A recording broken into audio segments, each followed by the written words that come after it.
Assalamualaikum warahmatullahi wabarakatuh dan salam sejahtera. Video pada kali ini akan membicarakan tentang sumber-sumber modal bagi usahawan. Sumber modal adalah punca bagi usahawan untuk mendapatkan dana. Dana yang diperolehi ini dapat digunakan oleh usahawan untuk membiayai perniagaan. Membiayai perniagaan di sini meliputi memulakan perniagaan, menjalankan operasi perniagaan, mengembangkan perniagaan, membeli aset perniagaan, menjalankan pengeluaran dan sebagainya. Sumber modal ini terbahagi kepada dua jenis, iaitu secara formal dan tidak formal.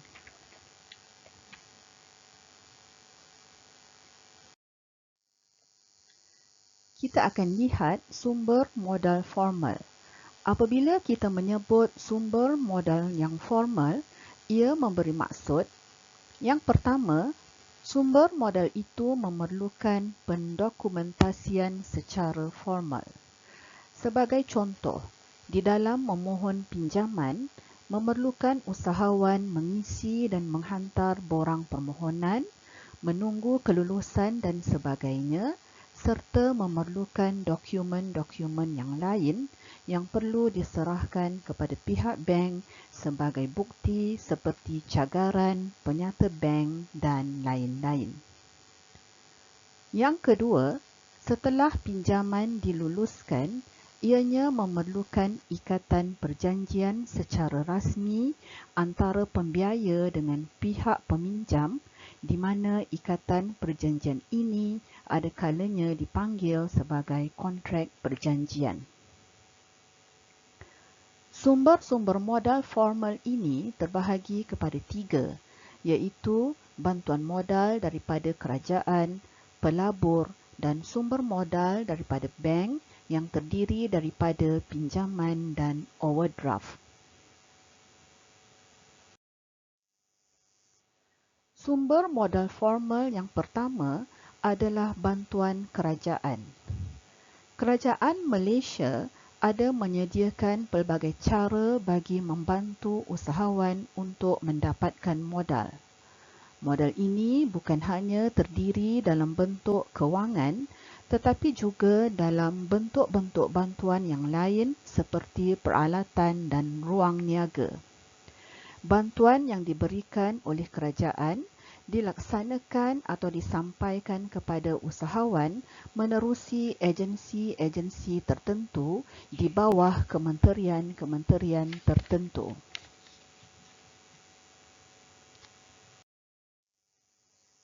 Mari kita melihat antara agensi-agensi kerajaan yang menawarkan bantuan modal kepada usahawan, iaitu Tabung Ekonomi Kumpulan Usaha Niaga Tekun Nasional oleh Kementerian Pertanian dan Asas Tani, Majlis Amanah Rakyat, Kementerian Pembangunan Usahawan dan Koperasi, Bank Perusahaan Kecil dan Sederhana, Perbadanan Nasional Berhad.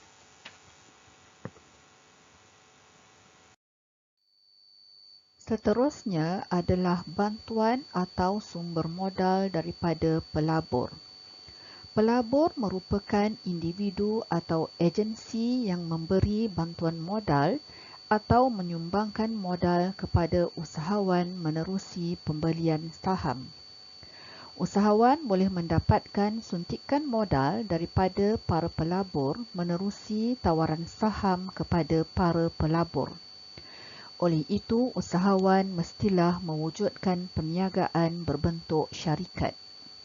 Syarikat akan menerbitkan saham biasa dan dijual kepada pelabur.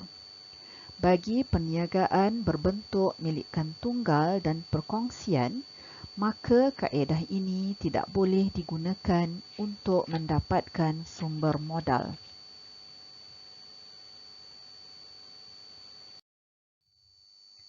Sumber yang ketiga adalah daripada bank atau institusi perbankan. Bank merupakan sumber formal yang popular dan banyak digunakan di kalangan usahawan sama ada perniagaan berbentuk milikan tunggal, perkongsian atau syarikat. Bank menyediakan pelbagai kaedah pembiayaan kepada usahawan seperti pinjaman dan overdraft. Pinjaman boleh terdiri daripada pinjaman jangka pendek dan pinjaman jangka panjang. Bagi usahawan yang memerlukan modal yang besar, maka usahawan boleh mendapatkan pinjaman jangka panjang yang tempoh pembayarannya melebihi 1 tahun, dan sebaliknya jika usahawan hanya memerlukan dana yang kecil, usahawan boleh mendapatkan pinjaman jangka pendek yang tempoh pembayarannya kurang daripada 1 tahun. Pinjaman jangka panjang dan pinjaman jangka pendek memerlukan usahawan membayar faedah ke atas jumlah pinjaman yang diterima. Kadar faedah ini adalah berbeza-beza mengikut tempoh masa pinjaman dan kadar faedah pinjaman asas. Seterusnya, kita akan membincangkan satu sumber pembiayaan jangka pendek iaitu overdraft. Overdraft merupakan kemudahan pembiayaan jangka pendek yang disediakan oleh pihak bank kepada pemegang akaun semasa yang dipercayai. Melalui overdraft, pihak bank membenarkan pemegang akaun semasa atau usahawan yang memegang akaun semasa mengeluarkan wang melebihi baki simpanan yang ada dalam akaun semasa tersebut. Pihak bank akan mengenakan faedah ke atas jumlah overdraft yang digunakan oleh usahawan. Sebagai contoh, seorang usahawan mempunyai baki RM5,000 dalam akaun semasa.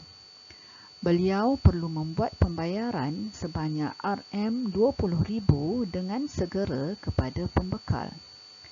Pihak bank telah membenarkan permohonan usahawan untuk overdraft sehingga RM50,000. Jadi, pihak usahawan telah menggunakan overdraft untuk membuat bayaran sebanyak RM20,000 di mana jumlah overdraft adalah sebanyak RM15,000. Oleh itu, pihak bank akan mengenakan kadar faedah ke atas RM15,000 yang digunakan oleh usahawan, bukannya ke atas RM50,000 yang dibenarkan. Setelah kita membincangkan sumber modal formal, kita akan beralih kepada sumber yang kedua iaitu sumber modal tidak formal. Sumber modal tidak formal tidak memerlukan proses pendokumentasian yang rumit. Antara sumber modal tidak formal adalah daripada yang pertama, simpanan, iaitu menggunakan duit sendiri untuk menjalankan perniagaan. Yang kedua, pinjaman daripada rakan-rakan dan saudara mara. Pinjaman ini memerlukan perjanjian sebagai satu meterai dan juga satu ikatan. Dan yang ketiga adalah kredit perdagangan daripada pembekal-pembekal perniagaan.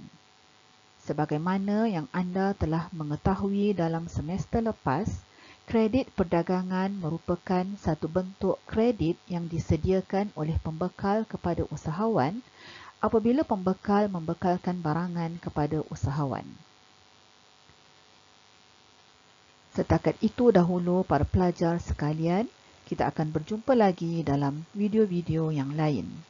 Terima kasih.